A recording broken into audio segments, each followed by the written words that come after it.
Hello, my lovely rose garden. So I decided that a quick review just did not do justice to how bad this book was to make me DNF it. I'm really sorry if there's background noise. We do have tree trimmers on our street right now, and also my dishwasher is running. So sorry about that. Let's get right into it. First and foremost, no atmosphere. Like, how? How are you going to have a book that is set in Salem, Massachusetts at Halloween time and not have it just be dripping with spooky, good Halloween atmosphere? And there was none.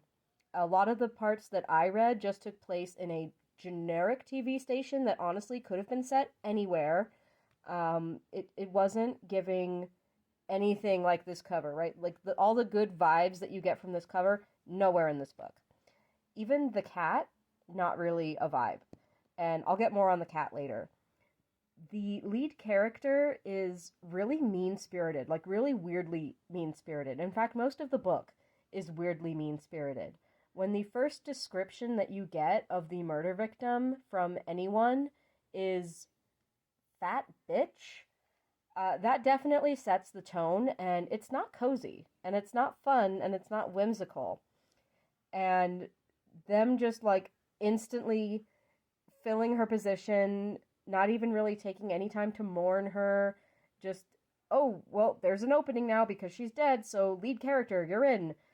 Even though you didn't even want this job, but whatever, just take the job so that we can just keep rolling more footage, because apparently this program is so popular, we don't give a shit about the person who ran the program, we just need to get those views.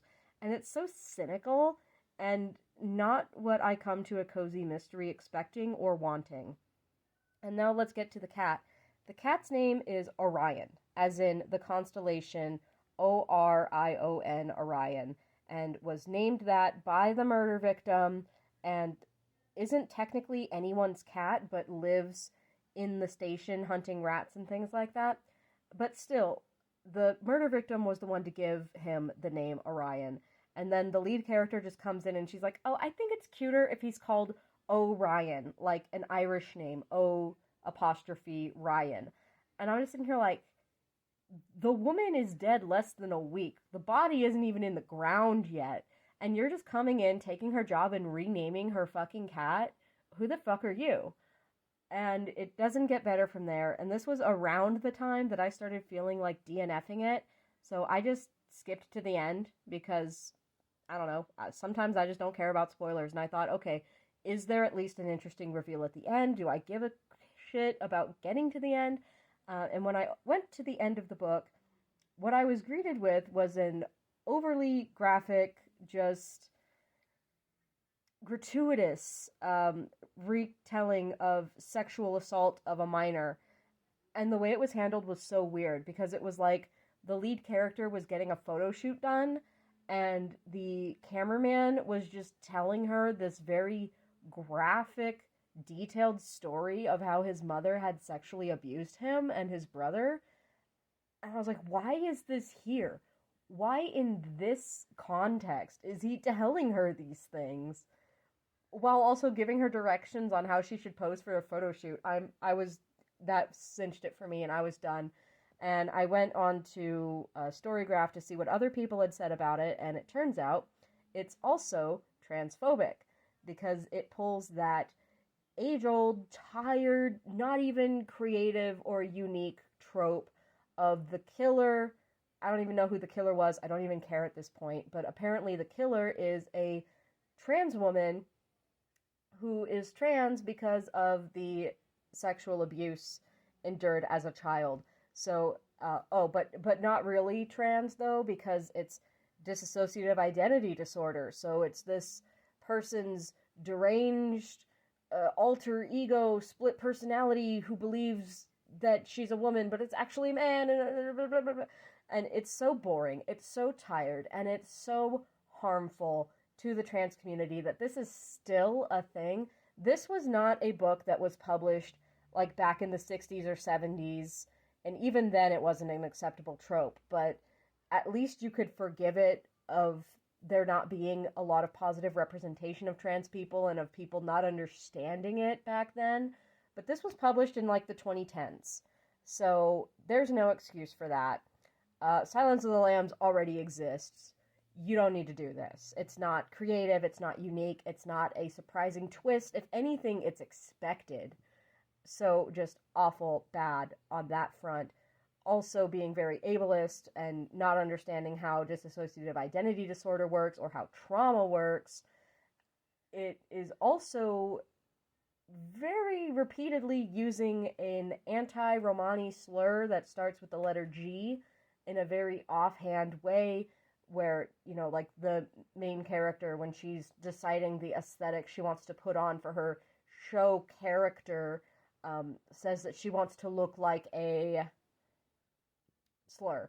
And no, again, this was written in the 2010s. This was published in the 2010s. It was known at that point that that is a slur against that group of people and shouldn't be used casually in a book like this. So I had a lot of issues with it, and apparently there were even more issues in parts that I didn't get to. I just got to the part, and then just, I was out, I think on page 80-something.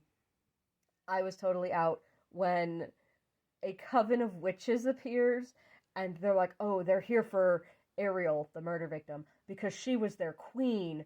Oh, these crazy people dumping stuff in the harbor, like bats' wings and eyes. And I'm like, in Salem, Massachusetts? In a city that, at least in modernity, has pretty fully just embraced its status as the pop culture city of witches and has a number of new age, spiritual, pagan shops. Like, they're not like a small part of the community there, from what I have seen from people's travelogues. I've never been there myself, but I've watched enough videos of people visiting to know that, yeah, they wouldn't exactly be weirded out by a coven of witches being around or a TV psychic being a practicing pagan.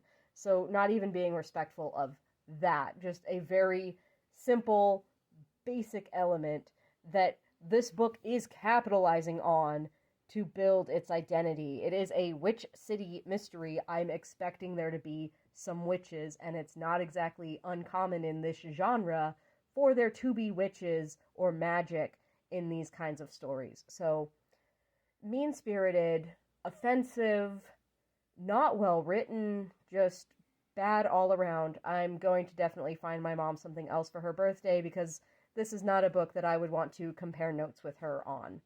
So, sorry for the rant. This must be the longest video I've ever posted on TikTok, but it needed to be said. Highly not recommended. Read literally any other cozy mystery with a cat on the cover. It'll be better than this one.